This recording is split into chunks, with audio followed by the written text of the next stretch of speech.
कभी सोचा है मर्द रेप क्यों करते हैं? कौन से ऐसे मर्द हैं जो रेप करते हैं?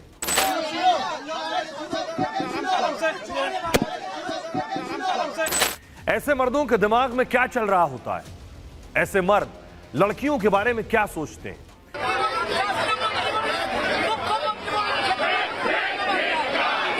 इसे समझने के लिए कुछ रेपिस्ट के बयान सुनिए। जैसे निर्भया से रेप के दोषी मुकेश सिंह ने रेप के बाद कहा था, किसी रेप के लिए एक लड़के से ज्यादा लड़की जिम्मेदार होती है। ताली कभी एक हाथ से नहीं बजती है, इसके लिए दो हाथ चाहिए होते हैं। कोई शरीफ लड़की रात के 9 बजे घर से बाहर नहीं घूमती है। लड़का और लड़की बराबर नहीं होते। यानी एक रेपिस्ट रेप के बाद भी खुद को नहीं बल्कि लड़की को जिम्मेदार मानता है।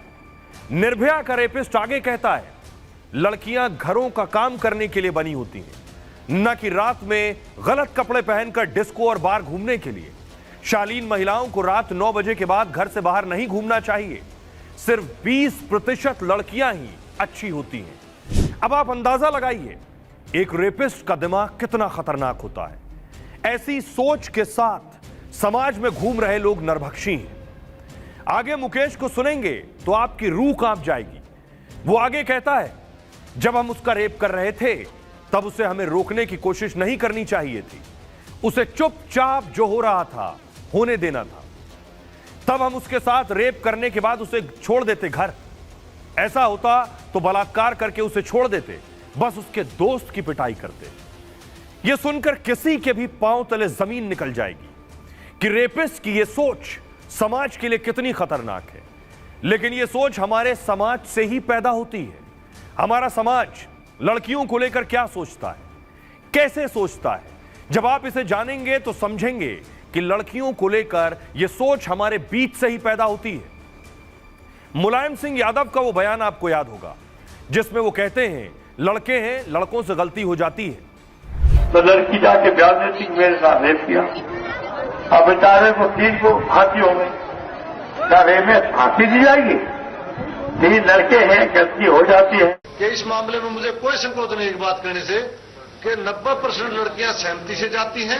आगे आपराधिक प्रवृत्ति के लोग मिल जाते हैं जो हवस का शिकार होते हैं।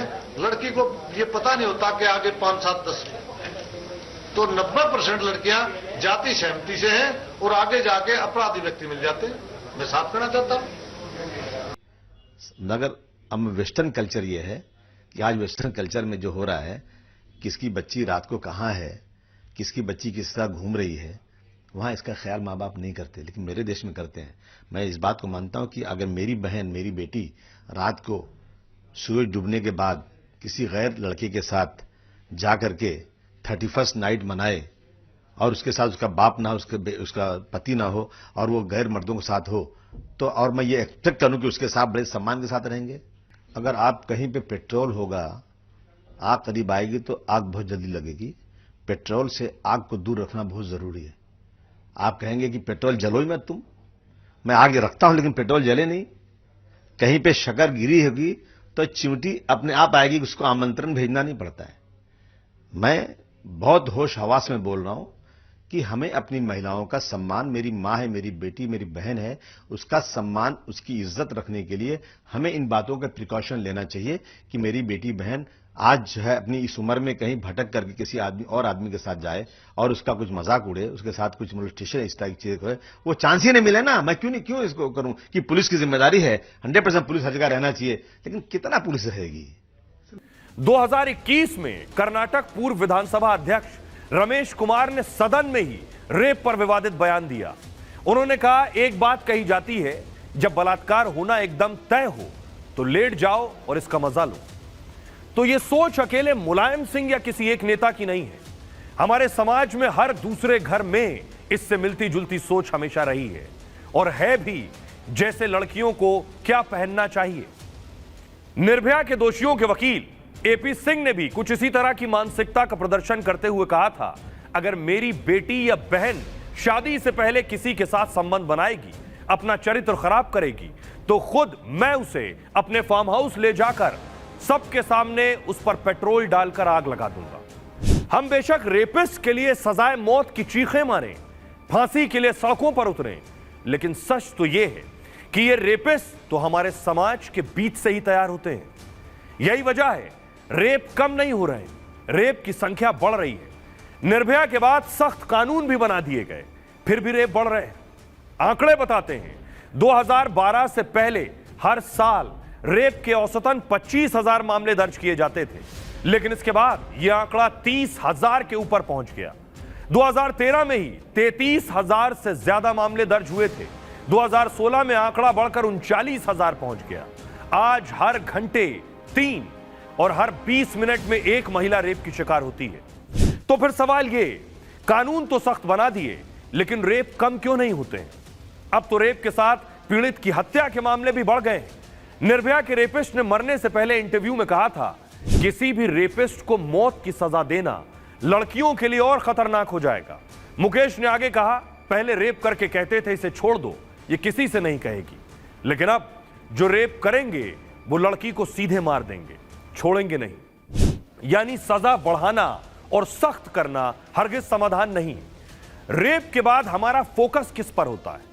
पीड़िता पर, विक्टिम पर, या फिर रेपिस्ट को सूली पर लटका देने पर, उसे सजाए मौत देने पर। लेकिन इससे रेप नहीं रुकते, क्योंकि हम रेपिस्ट की बात नहीं करते। हमारे समाज में कोई भी रेपिस्ट बन जाता है। कैसे कोई इंसान जल्लाद, हैवान और भेड़िया बन जाता है। एक शख्स को रेपिस्ट और हत्यारा बनाने में समाज की बड़ी भूमिका है। सवाल है कैसे? सोचिए, जिस घर में एक बच्चा जन्म लेता है, वो अगर अपनी मां को पिता से पिटता हुआ देखता है, मां को पिता की गालियां सुनता हुआ देखता है, बहन को क्या पहनना है, कैसे रहना है, किससे बात करना है, कैसे चलना है, कितने बजे घर से नहीं निकलना है, वो लड़का अगर ये सब देखते हुए बड़ा होता है, उसके जहन में लड़कियां लड़कों से कमजोर हैं, एक बराबर की इंसान नहीं, आदमी की गुलाम है, आदमी से नीचे है, और आदमी ही लड़की के मुकद्दर का वारिस है। जो लड़कियां ऐसे समाज का नियम नहीं मानती, वो सभी लड़कियां उसके लिए गलत हैं, खराब हैं, अच्छे चरित्र की नहीं। उस लड़के ने अपने दिमाग में लड़की की आजादी की एक सीमा बना ली है। लड़की उसके लिए दासी है, इस्तेमाल की चीज है, आदमी के लिए बनी एक उत्पाद से ज्यादा कुछ नहीं होती। ऐसे दिमाग वालों में रेप करने की टेंडेंसी ज्यादा होती है। इसलिए रेपिस्ट रेप करने के बाद कभी लड़की के कपड़ों को जिम्मेदार बताता है, कभी उसके रात को घर से निकलने को दोष देता है, कभी उसके किसी लड़के के साथ होने की वजह से उसके चरित्र पर सवाल उठाता है और उस रेप को जायज ठहराता है। ऐसे लड़के लड़कियों को लड़कों के साथ घूमने से लेकर टाइट कपड़े पहनने तक, लड़कियों के सिगरेट पीने से लेकर शराब पीने तक से उसके कैरेक्टर पर सवाल उठाते हैं। रेप और हत्या के बाद खुद को नहीं, इन्हीं चीजों को जिम्मेदार मानते हैं। इसलिए अगर रेप को रोकना है तो इसकी शुरुआत खुद से, घर से करनी होगी। आप अपनी मां, अपनी पत्नी, अपनी बेटी से कैसे बात करते हैं, उन्हें कैसे रखते हैं, उन्हें लड़कों के बराबर आजादी देते हैं या नहीं? आपका घर का बर्ताव ही आपके बेटे के दिमाग में हर लड़की के लिए सम्मान, लड़की भी बराबर की इंसान है, यह जहनियत पैदा करेगी। शुरुआत खुद से करनी होगी। सिर्फ फांसी देने से रेप नहीं रुकेंगे, औरत को बराबर का इंसान समझने से रुकेंगे।